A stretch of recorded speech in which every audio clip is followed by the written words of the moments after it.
In this video, we're going to take you through configuring your D-Link eWAN modem. The first thing you're going to need is one of these. Connect your modem to the optical network terminal or network termination device or Fibre box via the WAN port on your modem using an Ethernet cable. Make sure it's plugged into the wall and the power is on. You should see a solid green light for the power icon.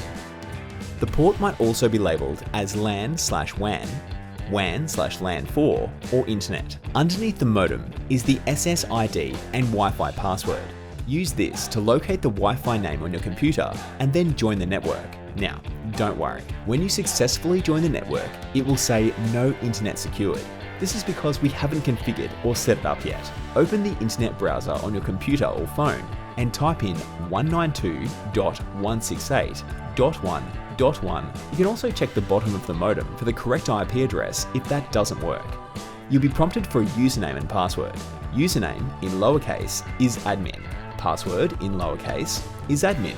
You can also check the bottom of the modem. In fact, when in doubt, that's the best place to look. Once logged in, it will take you to a quick setup window. Click Next to start setup. Once you're in the ISP setting window, set the WAN access type to Ethernet, then press Next. Under the Configure Your Internet Connection window, select Dynamic IP Address. Sometimes this option may be displayed in the following format.